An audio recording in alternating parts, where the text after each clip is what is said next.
I thought I was safe in the elevator. I was wrong.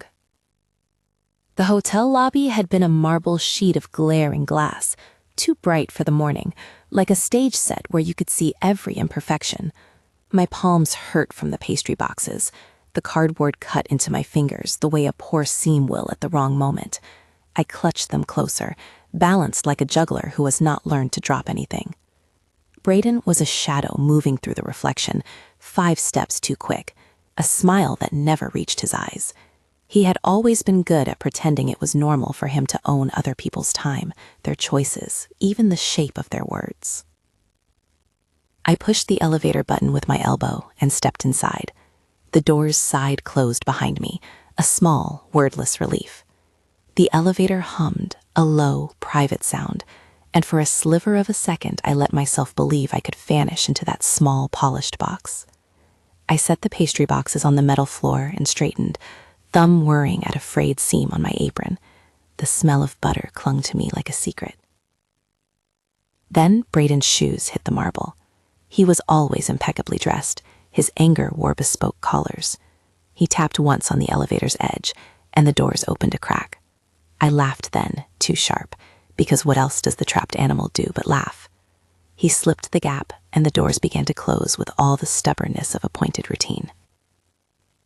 Between his face and mine, a hand dropped into the doorway, and the door slid shut. He was more than a man. He was presence. His suit fit like a story he had always meant to tell. Clean lines, dark enough to swallow light. Sandalwood hit me first, a warm, dry note that suggested travel, old books, and something curated. His cufflinks flashed when he adjusted his wrist, a small, obscene flash of metal. The elevator smelled suddenly of soap and something like money. It was the kind of smell that announces an economy rather than a person. "Close," he said, and his voice was amused and not amused at the same time. He didn't ask. He wasn't loud. He didn't need to be. Braden blinked, measured, then stepped back as if the man had been a wall that suddenly existed where he expected a door. "Aurora," he said. His tone attempted the casual, the offended, the familiar, measured like a lawyer choosing which lie suited the moment. The man in the suit did not introduce himself. He placed one gloved hand on the pastry boxes that I'd been guarding like a small child, and lifted them as if they weighed nothing.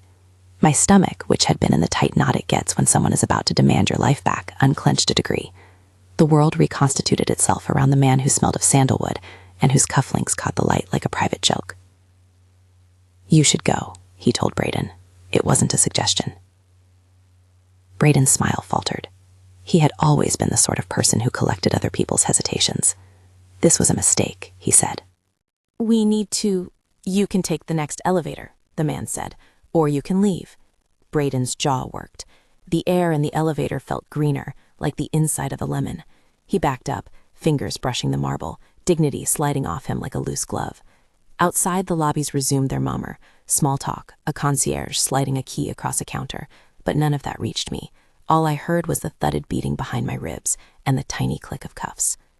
When the doors finally opened for Braden to leave, he glanced at me as if I were an object to be returned to its place, a thing to be admonished for making a spectacle. Then he walked away, slow and certain, like someone who was already planning his next correction. The man in the suit turned to me and set the pastry boxes gently on my lap. His hands were warm. My fingers grazed the cufflink as he adjusted the strap of my box. It felt absurd to be so aware of the way his cuff flashed, of the grain of his voice, when the rest of me was exhausted to the bone. "You should at least know who I am," he said. But because he didn't introduce himself, I filled the silence with details. "I bake," I said. "I'm late for a delivery." He looked at me as if those 2 facts explained everything and nothing. "You have good hands," he said. For the first time that day, I laughed without meaning to. There is a kind of mercy in being seen for the small, honest things. He nodded at the boxes, at the flour dust that would eventually leave a pale outline on my hands if I didn't wash properly. "Keep them dry," he said. He introduced himself finally, not with a name card or a flourish, but with an assurance that landed like a brick. "You can be safe." The elevator chimed, like a small lie. We rode down to the street level, and when the doors opened, I walked out with him a few steps ahead, the hum of the city washing back in.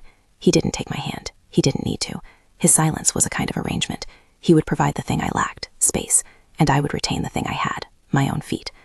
Later, when Jenna asked me to tell the story, she would roll her eyes and suggest I had been dramatic. He sounded like a movie, she'd say, which is the worst thing a friend can do because it flattens what had happened into a frame you can sell tickets for. The truth was smaller and more terrifying. I had felt for the first time in months that my throat might stop hurting. If you like tense romantic thrillers, stay with me. The world didn't rearrange itself overnight. Safety is not a switch. It returns in increments, like bread, rising until you forget how heavy the dough was. But that elevator was a hinge for something. It became a story I checked into whenever my breathing stumbled. I wanted to place it on a shelf, the image of a man in a suit shutting out my past with a single gesture. Instead, the image branched.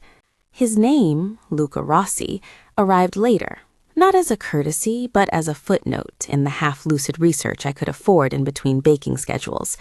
There were headlines. There were opinion columns written by people who used adjectives like controversial, powerful, mysterious. There were, as there always are with men who accumulate influence, whispers that he was untouchable and rumors that the untouchable gets certain things done that courts do not. I read them the way I read recipes I would eventually refuse to follow, with interest and a guarded mistrust. It didn't change the fact that when Braden scaled up his harassment, calls at odd hours, photos sent with a smugness that felt like a brand, I reacted the way someone with a sink full of hot water and a hairline crack does. I acted first. I called the police. I got a report. I was given a list of numbers and a sympathetic nod and told the system could take time. Sometimes the system moves slowly, Detective Alvarez said. He was kind in his way. He also looked tired. He handed me a pamphlet about restraining orders and tacked a number to his duty. It was procedural help. It wasn't armor. I couldn't sleep. I didn't trust the law on its own. I made cakes and packed pastries and tried to be ordinary. I told myself that the world had no obligation to protect me. Then the man in the suit, Luca, offered what the system had not: immediacy. We met properly 3 days after the elevator in his offices, which were designed to make people small or else convinced that they belonged. The marble floors there were veined with gold. His world loved marble. A pale clerk made us espresso that tasted like it had been contrived to make one feel important. Marco, the man whose name would come to mean steadiness, waited near the door. He was big and quiet, a professional whose presence announced that this was a place where things were not mere coincidences. When he nodded, it was like a punctuation. Luca watched me with the same measured interest he had that day in the elevator. He didn't glare, he didn't patronize. He leaned back and folded his hands, and the cufflinks flashed once. "You were scared," he said. "You don't have to be." I wanted to tell him that fear is a stubborn tenant. I wanted to tell him about the gnawing, the small surveillance of being followed on 2 social media accounts, the morning he had slipped into the bakery and rearranged the display so it looked like I had been sloppy, an attempt at shame, and all the other small cruelties that become a life's wallpaper. Instead, I told him the parts one could easily measure: the calls, the messages, the way my neighbor had looked at me at the corner store and twitched as if she had seen a broken thing. I told him about the restraining order being paperwork with teeth. He listened. He did not take notes. He listened the way a man who owned many ears might, carefully, selectively. Then he put a simple and unsettling proposal in front of me, which is how it was, a proposition dressed in civility. He would protect me. In return, I would play the part of his companion in public, attend dinners, events, be photographed at his side. The arrangement would be temporary, 6 months to begin with. Financially, he offered more than enough to keep my bakery afloat while I reorganized my life. Legally, he offered confidentiality and an agreement codified in a contract he insisted would be fair, binding but respectful, drawn by hands that knew how to fold words so they didn't creak. He did not offer a white horse or a castle or the absurd Hollywood clause that a man with power rescues the woman and everything is therefore solved. He offered a trade. It was pragmatic. It read like a negotiation over a recipe. This for that. No substitutions without consent. There was a clause that acknowledged autonomy. My business would remain mine. He would not make public decisions on my behalf. He would not interfere in my creative work. He had Marco named as an ally, a protector with lines to his back, and a courtesy that had nothing to do with tenderness. There were lines I refused. I insisted that nothing about our arrangement would interfere with my ability to say no to anything, affection, publicity, anything. I said it plain. I will not pretend to be something I am not for you to be safe. It felt like a truer bargain than anything else. He smiled, slow and small, and said, "I wouldn't want you to pretend. Authenticity suits you." I almost laughed at how flattering a line of commerce could be. But I was tired and wary, and also secretly relieved at how clearly the terms were defined. There was no theater. There was an offer on the table. Consent, I thought, had traded hands like a recipe acknowledged. We signed papers. I had Jenna there because I wanted a witness who could remind me later that I'd been myself. Marco watched us sign like a man who disgorged his job into the smallest details and then intended to return to them. Luca pushed the pen toward me, and I took it. His fingers brushed mine. They were calloused. He smelled faintly of sandalwood again, and for a wild second I thought of spice and nights and all the things that romance novels sell as inevitabilities. I looked at Jenna, who had tight lips and eyes like a judge, and a small, anxiously thoughtful nod. "Be careful," she said, because she could not help but say things she had already rehearsed. We agreed to 6 months. I took a deposit, more than enough to keep the bakery running and to pay an assistant, which meant I could sleep at night and not patch oven mitts until they frayed. He offered a suite above a part of the city where the light gathered like applause. There would be staff, a cook's corner adapted for my needs, and a kitchen large enough to make bread for a dozen mornings' worth of customers. It sounded ridiculous to tell you, but the idea of a proper counter to display pastries without the threat of someone's hand messing with them felt like a declaration of war against fear. The first night I moved my boxes up to his suite, the city felt a little foreign. The suite was large and quiet enough to swallow my small noises. The walls had a particular hush to them, as if they were used to secrets. Marco carried my boxes like they were made of glass. Luca walked behind him and did not speak. When the door clicked shut, something taut in my chest loosened and then tightened again. I had traded my address for someone else's certainty. I knew. I had traded autonomy for armor. I had negotiated. I had consented. It is important that I say this plainly. I agreed. There is a difference between being saved and choosing safety. My choice was not naive. It was calculated and battered by weariness. It was an honest ledger of what I could win and what I might lose. The suite smelled of new polish and sandalwood. I arranged my boxes on a marble counter and then unpacked a butter cookie tin that I had brought for the staff. Marco declined a cookie politely. He said later and left it on the tray for the chef. Luca watched this small ritual like it meant more than it needed to. He moved through the kitchen as if he were learning a new map, placing his hands on a rolling pin, watching the flour cling to his fingers. He was not clumsy. He was careful. I caught his reflection in the oven's glass and saw a man who was both curious and used to being obeyed. That night we talked, not about declarations or vows. There were none of those, and I would have resented them had there been, but about the small things that make a person solid. He asked me about my grandmother's recipe for ricotta tarts, about a burned butter cake my first customer had loved. I told him the story of my first pastry job, how I'd spilled a bowl of caramel and everyone laughed, and how I'd kept going until the pan didn't seize anymore. He listened the way someone who collected stories might. He cataloged them, not to own them, but as information. It felt intimate in a strange, utilitarian way. I slept on a couch in the corner with a throw over me like an apron. It was absurd, and it was safe. I woke up in the dawn with pastry dreams, a pastry which needed one last fold to be perfect, and the city noise like a faraway, jealous bird. The kitchen downstairs was already alive. The chef had prepared a small tray of almond biscotti and a note, "Welcome, Aurora," signed Marco in neat black. I unpacked my life in stages. The city wanted to know whether I was the sort of woman to be swallowed whole by beauty and safety, or the sort who would make a stand. There were paparazzi murmurs, and a picture of us, me with flour on my cheek, and him in a suit that had the arrogance of privilege, made the rounds online. People love the story of a rescue, and they love the story of a mystery. Together, we were both. Yet there was always the sound below the surface, Braden's messages. He had not vanished into decency. He sent a string of texts that started polite and folded into thin threats. He was a man who thought entitlement could be restored with a few venomous phrases. He accused me of betrayal. He accused me of making an industry on his humiliation. He tried, with the small tools he had, to reclaim the script. When he sent his first message after I'd moved in, it read, "You won't like what happens next." The effect he intended was the most ridiculous and predictable of all, to make me small again. It didn't work. Instead, it pushed me toward a decision I'd already begun to make. "I can make it stop," Luca said later when I told him about the message. He didn't make promises like a televangelist. He offered a method. "I prefer discretion," he said.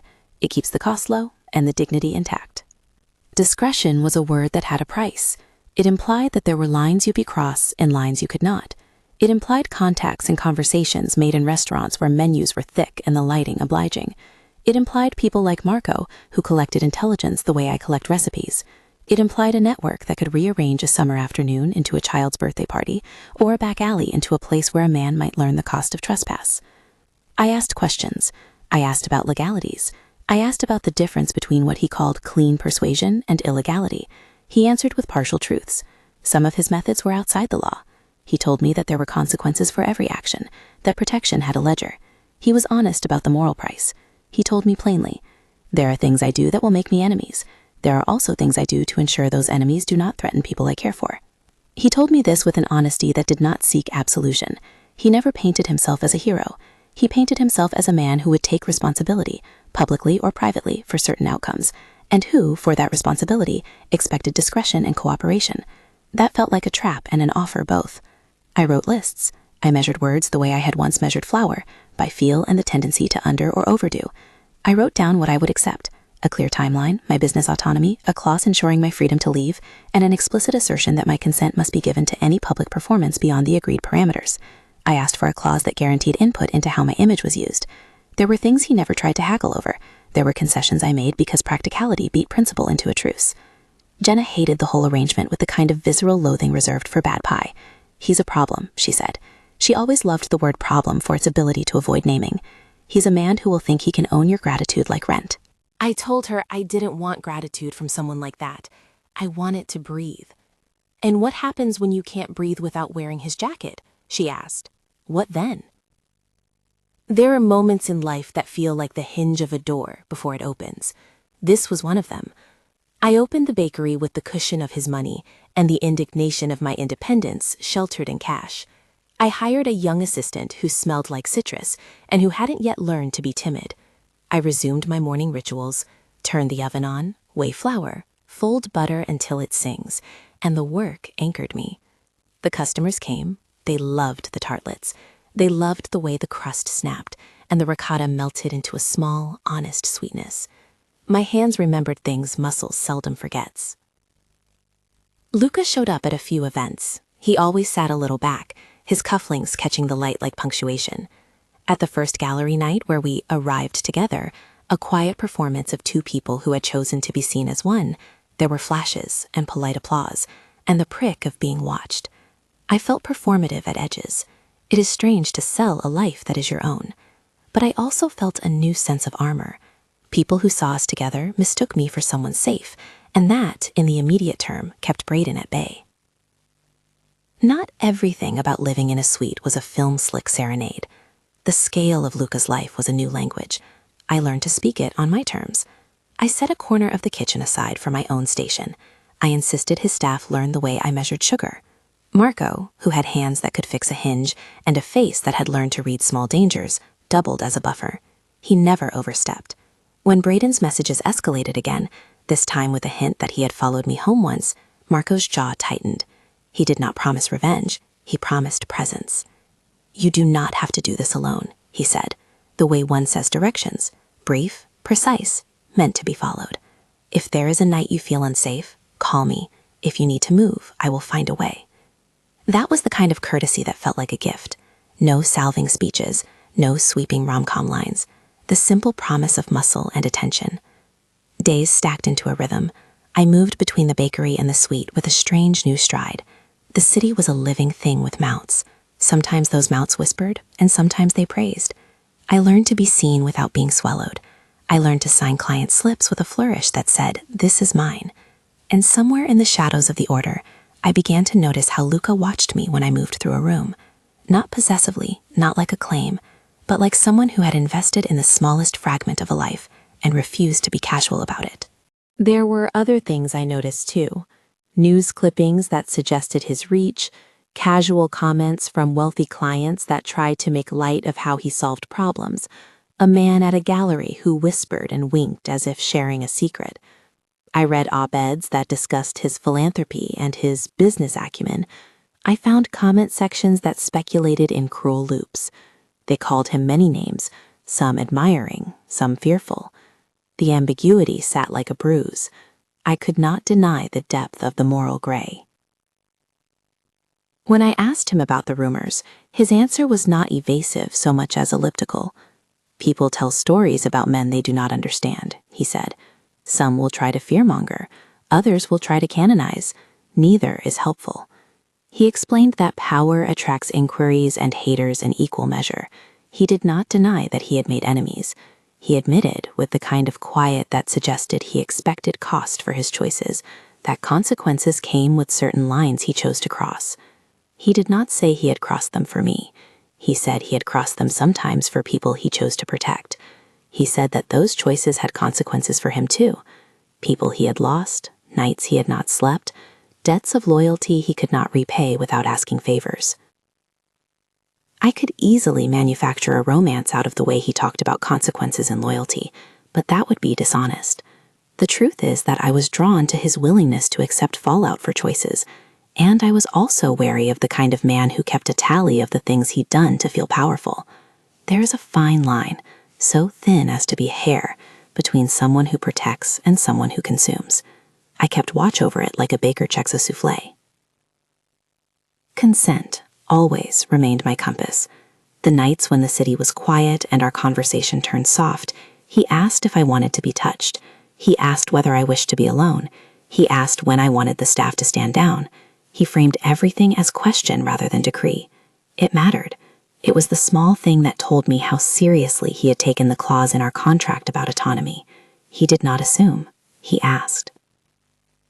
Despite the carefulness, a sense of unease persisted. Some evenings I would stand at the window and look down at the street and think of Braden and how much he had loved the idea of owning me. There were nights I rehearsed leaving. There were nights I considered the possibility I had simply traded one cage for another. But cages have different locks. One may be official and slow, the other immediate and merciful in the short term. A week after I moved in, I received a card in the mail. No return address. Inside, in crisp type, was a photograph. A corner of the bakery window with my name in simple script, Aroma, overlaid in black. On the back, someone had written in a precise, careful hand, "You chose your work. Don't let anyone tell you otherwise." It was neither threatening nor kind. It was a reminder that people had noticed. That was all. There are days when living under another person's protection feels like theft. You are stealing your autonomy and paying for it with the currency of proximity. There are other days when it feels like medicine. I did not know in those early days whether Luca was a balm or a bandage, whether his protection would stitch me back together or make me forget how to do stitches on my own. I kept working because work is a way to ground the self. I reopened the bakery with new pastries, named after ridiculous things. First loaf Confidence, a tart called Courage, and a small eclair that I thought should have been named after the elevator. People laughed and ordered more because they liked the story that came with the pastry, a woman who had been brave enough to change her trajectory. The irony sat like sugar. At night, sometimes, Luca would call and ask about a recipe. "Do you measure your salt by pinch or by habit?" he'd ask. And I would answer, because these were small exchanges that built a bridge. Sometimes his questions felt like an effort to map me. Sometimes they felt like the only way he knew to be close. Marco in the wings reminded us that proximity has a cost. I was not, nor would I ever be, a naive woman who simply fell at the feet of a man who provided shelter. I kept a ledger. I wrote down the nights I'd slept in peace and the nights when my phone vibrated with a single malicious message. I recorded the kindnesses of Marco, the exact wording Luca used when he signed a check for a new oven, the way the chef had adjusted a recipe to accommodate my palate. I recorded also the things I did not like, when Luca made a decision on my behalf without asking, however small, the way security sometimes felt like a cage in fine fabric. Then, one late autumn afternoon, the first obvious test arrived. It was a message that came across like a crack in glass. A man, someone I had never seen, left a comment on a local forum suggesting that Braden was meeting with people who had influence and reputation. Someone else replied with a photograph of a car parked near my bakery for a suspiciously long period of time. The city gives you many small alarms. You learn to identify which one is the sound of a coin in the wrong pocket. I told Luca, I told Marco, I told Jenna in a voice that vibrated. "He's escalating," I said. It was less accusation than report. He had been escalating for months, but the word felt larger when said aloud. Luca didn't promise miracles. He promised measures. He called 3 people. He made 2 phone calls that sounded like arrangements. He asked me if I wanted to leave town for a while. I hesitated, not because I didn't trust him, but because leaving felt like surrender and because my oven needed me. "We will make a plan," he said. "You will decide." There is a certain power in being asked to decide when every instinct wants to flee. I slept on the couch that night and woke with the taste of almond on my tongue. The bakery opened at dawn. The day passed like a long kneading, repetitive, necessary, exacting. The city hummed on. When I walked back into the suite that evening, there was a simple envelope on the marble counter. Inside, in a familiar hand, was a short note. "If you need me to move, tell me." Signed, Luca. I did not know whether his offer was love or armor or both. The line between them was blurry as the steam from a pot of sugar. I knew, though, that I had made a choice, and that my choice had not been made out of helplessness. I had chosen to survive. I had chosen, for now, to let someone else carry the heavy things. I had chosen to bargain with a man who kept his own ledger. When I placed my hand on the letter, the scent of sandalwood rose up from the paper like a memory. I thought of my grandmother's hands pressing dough, of the time I broke a recipe and learned to fix it with patience rather than perfection. I thought of Braden's small cruelties and of how many times the only recourse had been to hold tight and keep moving. The next morning, I opened the shop and pulled a tray of tarts from the oven. The crust had a tiny blister of caramelization at the edge, nothing disastrous, but imperfect. I smiled to myself and sliced off the edge. The first customer of the day, an older woman with a scarf the color of winter berries, tasted the tart and closed her eyes. "This tells a story," she said. "Keep telling it." That afternoon, as I cleaned the counter, a new notification flashed on my phone. Braden had posted a photo of a woman in a dress, a caption suggesting she had been at a party. The implication was tendered as rumor. People liked the photo and left comments that ranged from curious to cruel. He wanted attention. He wanted to reclaim a narrative. I took a deep breath. I called Marco and asked for his advice. He recommended a plan with more than one rung and more than one route. He said simply, "Prepare." He also said, "You should have a friend to stay with if you leave town." He meant Jenna. I thought of the way Jenna would barricade the living room with pillows and old rugs and declare the space impenetrable. I realized with a sudden vertigo that being safe had become a practice rather than a state. It required vigilance and friends and mess and money and courage. It required saying no and saying yes with intention. At the end of the day, Luca arrived at the bakery. He sat at a small corner table with a black coffee and watched me move as if he were comfortable in the margins. He did not command. He observed. I sliced a tart and set it down in front of him. He nodded, small and sincere, and said, "You're good at this." "You're the one who brought me flour," I said, and he smiled. He didn't correct me. He knew what hands could do. That night, I left a folded note in the suite on his pillow, partly as thanks and partly as a measure of my independence. "I'm still me. Thank you for your help. Sleep." When the city sleeps badly, when the street lights spill like salt over everything, you learn the difference between temporary peace and permanent surrender. I had chosen a temporary peace, with terms and the knowledge that I could leave. I had chosen to trust my instincts and the generosity of a man who asked for nothing he could not give, and much more than I had expected. I did not know, as the autumn deepened and the pastry trays multiplied, whether my choice would be the kind that healed or the kind that complicated. I only knew that I had turned a page. The elevator had closed behind me once and then again. It was a hinge. It had felt like the nearest thing to safety I had found. And then the city said something I could not ignore. A man, unknown to me then, left a message in a back channel accusing Luca of making problems disappear. It was a whisper, the sort of whisper that can become a shout if fed. The worry prickled over my skin like flour dust. I stood in the kitchen that night and thought of the dough rising in the oven, and of the way patience and heat become something else entirely. I thought about the ledger of choices that Luca kept, and the ways in which I had, little by little, placed some of my own choices into his hands. I did not regret the decision entirely. I had made it with my eyes open. But I would be lying if I said I was unafraid.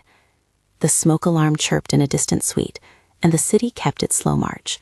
I took a pastry from the tray, warmed it with a moment in the pan, and bit into it, because there is no better way to find your center than to taste something you made. The crust cracked with a small, honest sound. The filling was warm and truthful and sweet. For the first time in a long time, The thing I made tasted like possibility. Outside, above the city, lights blinked like distant ships. Sandalwood lingered in the air as Luca stepped into the doorway, closing the day behind him with the quiet that I had come to recognize. He set down his cup and looked at me. His eyes were not the eyes of a savior. They were the eyes of a man who had just learned the shape of what he had offered. "Sleep," he said. "Tomorrow we plan." I wanted to argue. I wanted to assert that planning was my work as much as his. I wanted to remind him of contracts and clauses and the exacting detail of my autonomy. Instead, I said, "Tomorrow." He nodded, then folded his hands and began to outline the plan with the same calmness he'd used all afternoon. Small, practical measures that sounded designed to be both immediate and reversible. He spoke of routes, of timers on lights, of an extra lock on the pantry door. He never used the word forever. He said instead, "for as long as you want." Saying it that way made it less like an ownership and more like a loan. We moved forward with a schedule that felt like a map of small survivals.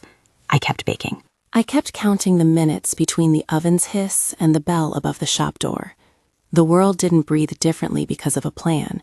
It simply had more people in it who were willing to look. The first true test of that plan came at, of all places, an art gallery opening. It had been billed as a small charity night, the sort of soft money charity where the croissants are better than the conversation and people clap for the right causes while sipping wine that tastes like compromise. Luca had offered to bring me as his guest. He said it would be good practice for both of us to be seen as a unit in public. I felt performative, yes, but I also felt the kind of armor you might feel if you were wearing chainmail under a coat. It wasn't romantic.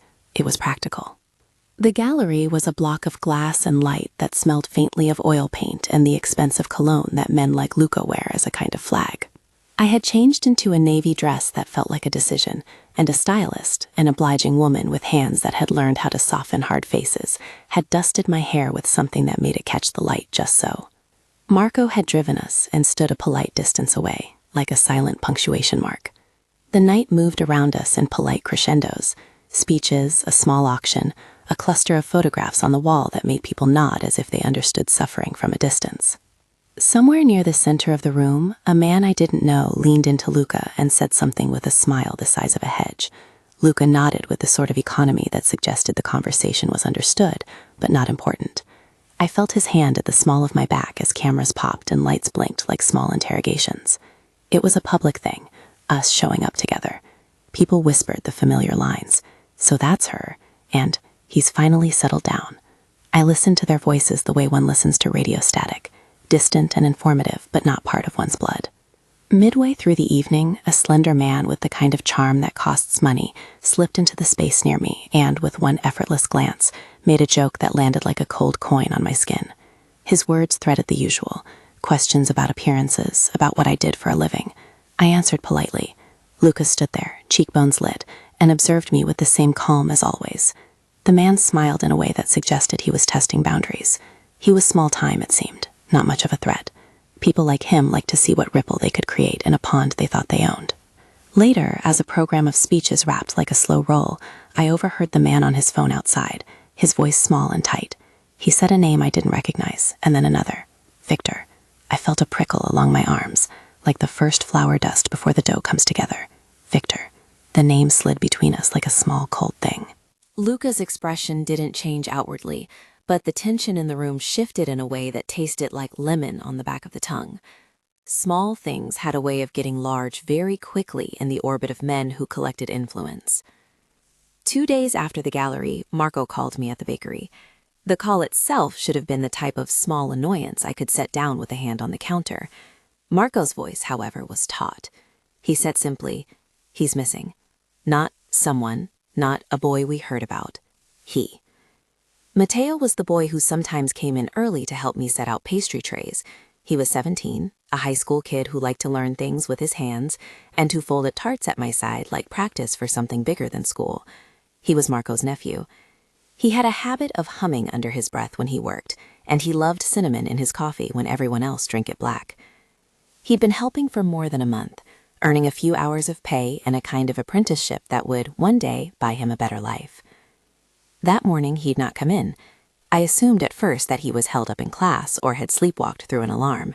People were late in cities. But then Marco had called me from the police station, voice lowered. Mateo had been seen leaving on foot one evening after a delivery, his backpack empty, phone gone dead. His mother had called him at dawn and found only silence. Someone had taken his bike that night and left the chain loose in a ditch. There were witnesses of a van idling in an alley near the bakery. Pieces, but not a whole. When Marco said, "We think he's been taken," the words were blunt and cold.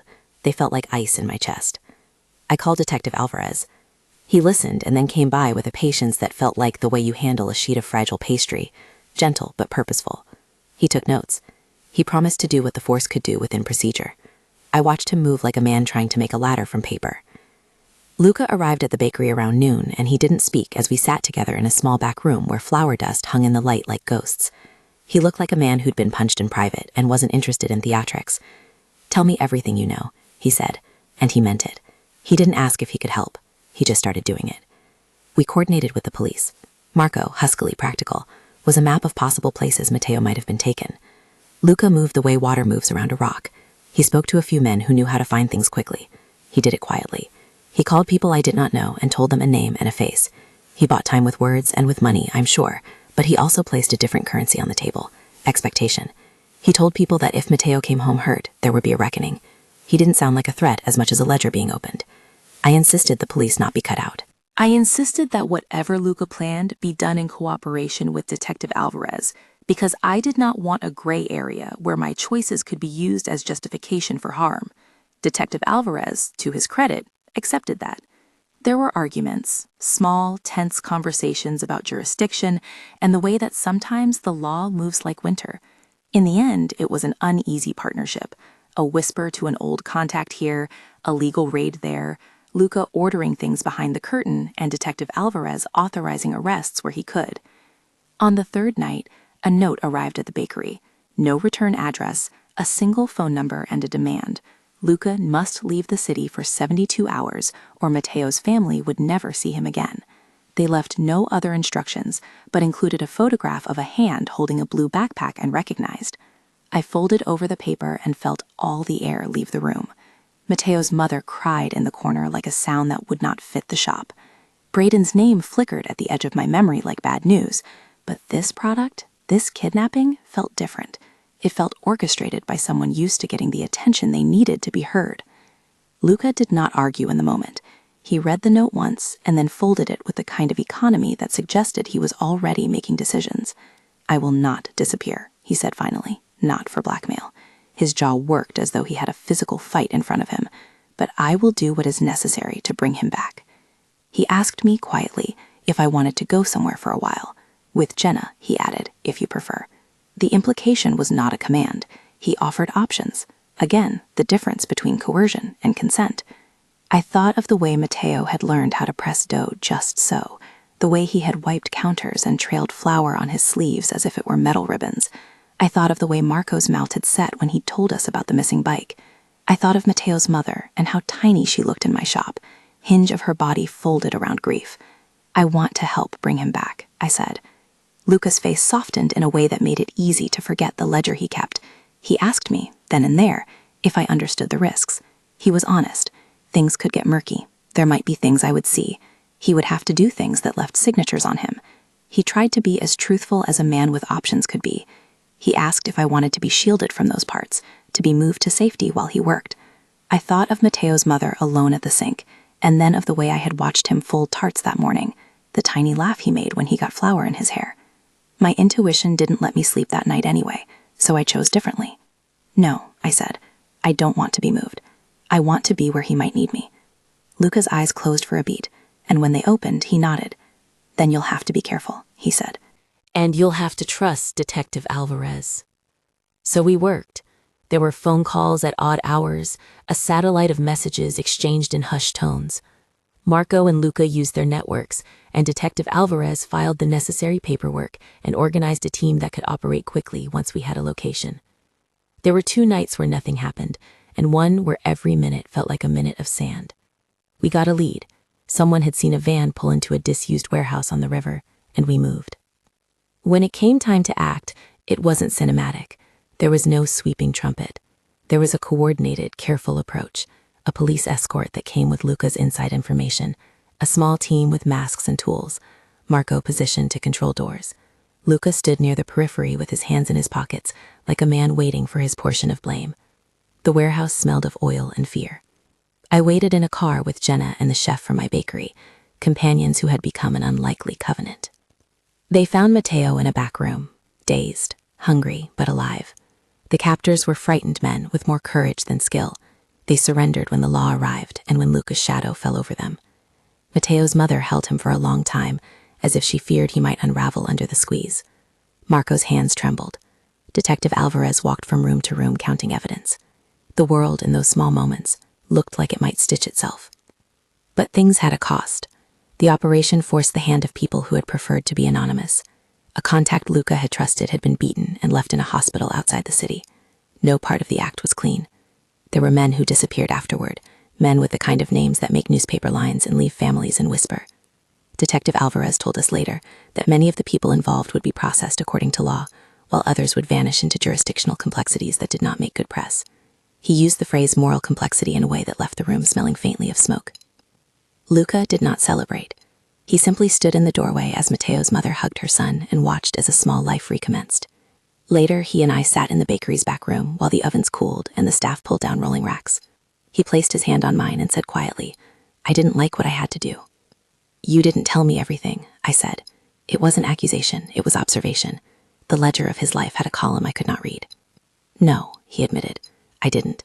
There are things, lines people cross for me, lines people cross for others. I paid a man who owed me a favor. He gave information. Information came at the price of trouble for someone else. I used a friend to get a phone number. He got hurt." His voice was even but raw in a way that made me think of sugar burning on the pan. He was not proud. "Did Detective Alvarez know?" I asked. "Enough to make it legal," he said. He worked within a legal frame when he could. I did things in the shadows because shadows move faster sometimes. For that, I will answer. He didn't say to whom. He didn't need to. His silence was a ledger in itself. I looked at him and felt anger, and also a complicated gratitude. The gratitude was for Matteo, who was home and asleep in his mother's arms. The anger was for the necessary murk that had been part of his rescue. Luca had saved a life. He had also widened the circle of harm. He admitted as much, and there was something human in the admission. "Thank you for bringing him back," I said. It wasn't enough, I knew, but I need to know that this doesn't make me complicit. "You aren't complicit in rescue," he said. "You are complicit in mercy. But I will take responsibility for the parts of me that cross lines you're not willing to cross. I won't ask you to carry them." His words felt like both an offering and an evasion. I kept watch on him the way I watched dough that was proofing. You ease your finger into it, and you hope it will hold its shape. The city had taught me that all of us compromise sometimes. The question was what we would do after we had compromised. After the warehouse, the attention increased. News outlets spun the story into headlines that danced between praise and question marks. "Prominent figures help in rescue," read one piece, littered with quotes from anonymous sources. Internet forums circled. Braden, of course, used the moment to make himself a nuisance, sending messages mourning the city's loss of proper civility. It was thin, but it was noise. The real consequence to Luca came later. A man he'd once trusted, a lieutenant who had worked for him years before I'd come into the margin of that life, was arrested on an unrelated charge. It was not pinned to the rescue, but in the court of whispered opinion, it had a line pointing back to Luca. There were rumor columns and questions that hung like fog. Luca lost a friend, and whether the friend was guilty or merely on the wrong side of a loyalty, it hurt him. He watched the man being led away and had that hollow look of someone who realized the cost of owning an arsenal of favors. Emotionally, the rescue squeezed something open between Luca and me. The danger had laid bare how much he cared in a way that was not theatrical but concrete. He had spoken to a dozen desperate people. He had used money and influence in old favors, and then he had sat with Matteo's mother while she returned to a life that will always contain the marker of being almost lost. He looked tired in a way I had not seen before. One evening, after the last witness had left and the bakery had been scrubbed of flour, he came to the suite and knocked. He did not enter until I stood and opened the door. The room smelled like late coffee and sandalwood. the 2 cents that had become the markers of our life. He took my hand and led me to the kitchen counter where we'd left a tray of warm pastries. He did not try to make a scene. He did not have to. "I'm sorry about what I did," he said. "But more important, I'm sorry if you felt used. That was never my intention." "I know," I said. The word felt like a knead of dough, softening, not erasing. "You're allowed to do things to keep people safe, but you have to let me decide what part of that I take into my life." "I agree," he said, "and I want to ask something else." He told me then, in a way he had not yet, what had been growing like a slow burn between them, the ways his attention had turned into something that looked like care and not merely obligation. He told me about the nights he'd lain awake thinking about the way I pressed my thumbs into dough, how he'd found himself collecting small stories about me like a man collects coins. He told me he had, over months, fallen in a way that made him keep more than a ledger. He used that awkward, honest language that men of power sometimes lack. He said he loved me. Saying it changed the air in the room. It was both an offering and a risk.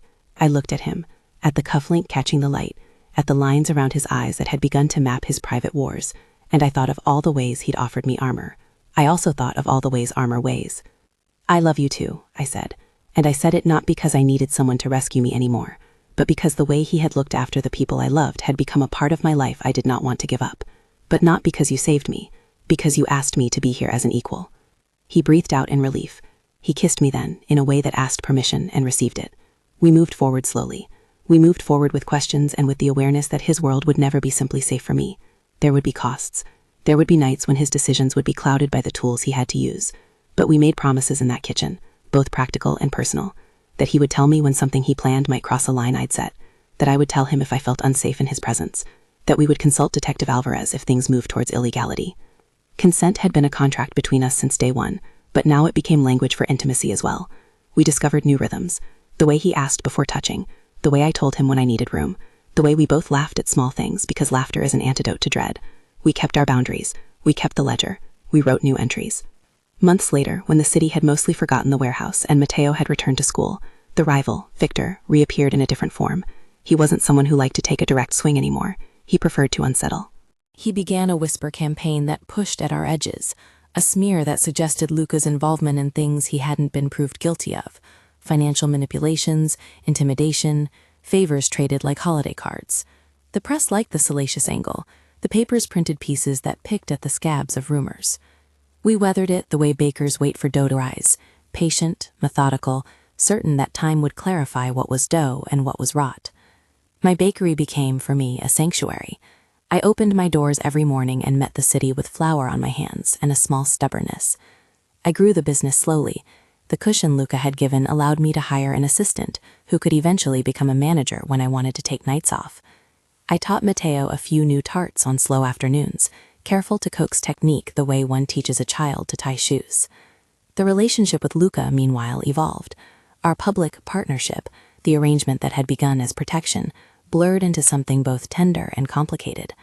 There were dinners where people assumed, and there were nights where we pretended to be two ordinary people who happened to like each other's company. He never commanded my attention. He offered it.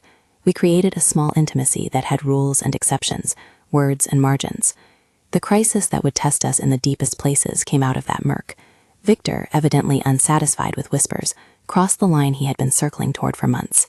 He kidnapped someone else, someone not connected to me directly, but to a foundation that Luca's charitable work supported, a teenage girl named Anna, who ran one of the youth programs for at-risk kids. She'd been working with children in the same program where Mateo sometimes volunteered. Anna was caring and brave, a scholarship recipient, someone who tutored younger kids after school. Her mother called crying, voice thick with the kind of raw fear that makes words crumble. This time the message was precise and cruel. Anna would be released only if Luca stepped away publicly from a high-profile legal case in which his name had become entangled, one that would expose certain clients and could ruin reputations on both sides. It was a legal and reputational lever, the sort of thing that asked him to sacrifice part of the work he did for the vulnerable in exchange for one girl's life. The kidnappers made sure the press knew the terms. They wanted to humiliate him and to prove that power makes people vulnerable if you know where to push. When Luca told me, he looked as if his insides were rearranging. "This isn't just violence," he said. "It's strategy. They want to steer me into decisions that would cost other people." Detective Alvarez asked for time to negotiate. He asked Luca not to make public statements. The police wanted a window for legal maneuvers. Luca, after pacing and losing track of time, made a choice he would pay for. He agreed to step back publicly from the case while secretly working to free Anna. He told me his plan and asked me to be away, this time not as a choice but as a necessity. "I need you off the field," he said. "You must be safe." I thought of Anna's smile when she'd come into the bakery to thank us for donated pastries. I thought of the way the city seemed to tilt toward cruelty when unchecked. I didn't want to be moved. But this time, Luca's request had the ring of a directive that wasn't simply his. Detective Alvarez insisted. The partnership with the police meant certain operations could be coordinated only when non-essential people were kept out of the sometimes brutal center. So I agreed to go to Jenna's childhood house in the hills for a few days. I hugged Mateo's mother in the bakery doorway and promised to bake a tart for Anna's mother. The distance felt like a thin thing. One could still see the city from the hilltop, even when you were trying to pretend it was out of reach. While I was gone, things shifted quickly. Luca's public step back was a headline. Luca Rossi withdrawals from case in wake of threats, and it was followed by a storm of commentary. Victor's people, smelling victory, began to leak pieces about Luca's charities and insinuate impropriety. Behind the scenes, however, Luca had not withdrawn. He doubled down, but in different lanes. He used legal teams to create plausible deniability while he and Detective Alvarez worked to find Anna. The operation involved tracking phone exchanges, scrutinizing unusual purchases, and following a thread that led to a warehouse on the outskirts of the city. The rescue didn't play out like a movie. There was no dramatic hand-to-hand combat I could narrate. There were instead precise law enforcement moves, complemented by the sorts of favors and intelligence Luca could only obtain by being who he was. The raid happened at dawn. Anna was found frightened but alive. The captors were arrested. The thing that hurt the most in the immediate aftermath was the leak. Someone had let it slip that Luca had used unconventional means to find her. The press had a field day. He was portrayed as meddlesome in one headline and as a knight in another. When I returned from Jenna's house, feeling both foolish for leaving and grateful for the space, Luca met me at the door of the suite. He had a new tiredness around his eyes and a bruise near his brow that he tried to pass off as a clumsy misstep. He didn't need to. The ledger had added a heavy line. To save a life, he had chosen to risk reputation and relationships. He sat me down at the kitchen table and told me what he'd had to do. There were phone calls made in the green hours that he'd hoped a human would answer. He'd sacrificed an important public case that might have helped more people than one to save Anna. He rationalized each trade-off like someone tallying ingredients for a complicated pastry that would not turn out perfectly. Then finally he said, "There will be consequences. People will think I took the easy way. I may lose something I cared about." "What will you lose?" I asked quietly. "A cause," he said. "People confide in me. They expect me to fight. I pulled my support for this case publicly to save a child's life. Someone will call that cowardice or self-interest, but I chose the child. It was not a simple choice. The moral table we sat at had too many chairs. But if anything, the episode made him more human in my eyes. He'd chosen the immediate need over the principle of abstract justice and accepted the fallout. He'd done it because he believed a child's life had a singular, non-replaceable value. He'd carried a cost to his reputation and to the work that mattered to him in order to save one human being. After that night, the dynamic between us deepened. There was a tenderness to his apology and a vulnerability in his admission that he couldn't keep everything unburned. He explained with sharp honesty the things he'd done in secret: phones paid for, men asked to look somewhere, favors brokered. He named friends who'd been forced into choices they regretted and pled for my understanding that sometimes, to pull someone from a burning room, you had to break something else. I looked at him and felt my own ledger weighing against his. I had grown the bakery, learned to hire a manager, and found my rhythm. I had traded for safety, and in that trade I had been given room to breathe. But we both knew that my breathing was fragile, and that the kind of safety he provided could fracture in the wrong hands. "Do you regret it?" I asked finally. It was a simple question, like asking whether to add one more pinch of salt. He was honest in a way that made me think of working sugar to caramel. "I regret the harm that came to those people who can only see the piece they've lost and not the person saved. but I don't regret saving Anna. I won't. We stood in the kitchen and promised each other the things we had promised before, but with the added weight of consequence. He promised to be more transparent when he could. I promised to speak up when I felt like he was crossing a line I would not tolerate. We promised to let the law have its due when possible, and to push back when the law was a sieve. We promised to carry the cost together. Time does a curious thing after crises. Sometimes it smooths edges.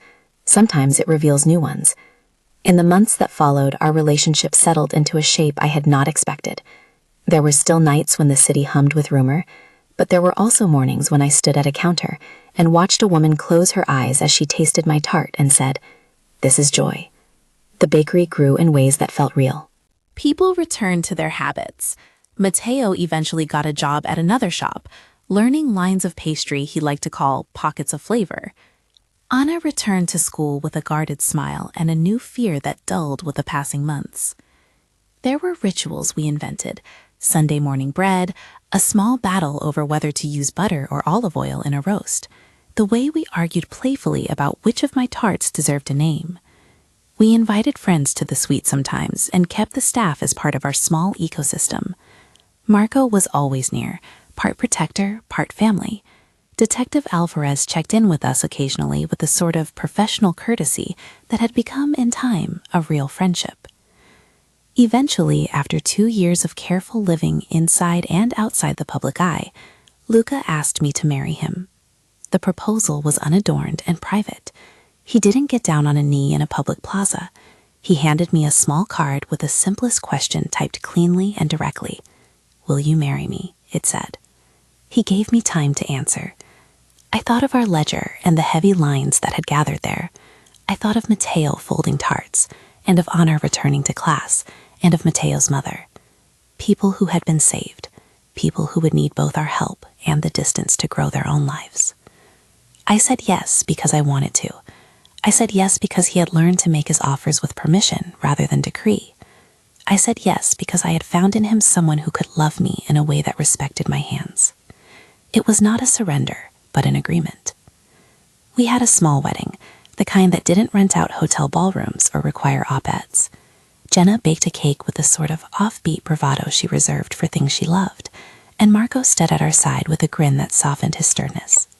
Detective Alvarez offered a few well-placed words about patience, and Mateo gave us a small tinfoil crown he'd made in art class.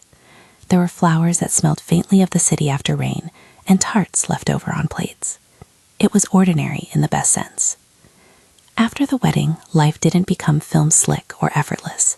There were continued meetings, decisions, nights when someone would call about a problem in another part of the city, and Luca would have to ask favors that would often return him an apology and a loss.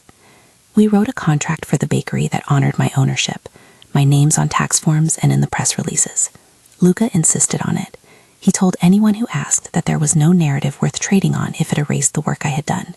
He wanted the world to know, and to know properly, that the woman he loved had made the business. We expanded the bakery carefully. I added a small teaching program for teens on scholarships that I funded partly with the savings Luca had provided in the first months. I wanted to make sure that the money that had bought me a measure of safety could itself become something that extended safety to others. It felt like good bookkeeping. People still talked. There were always whispers about men like Luca. There were always questions about decisions made in gray.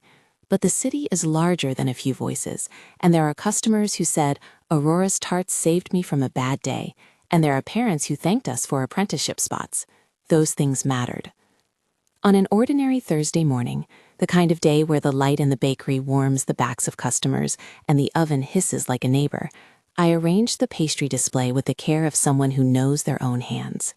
A line of tartlets glistened like small promises.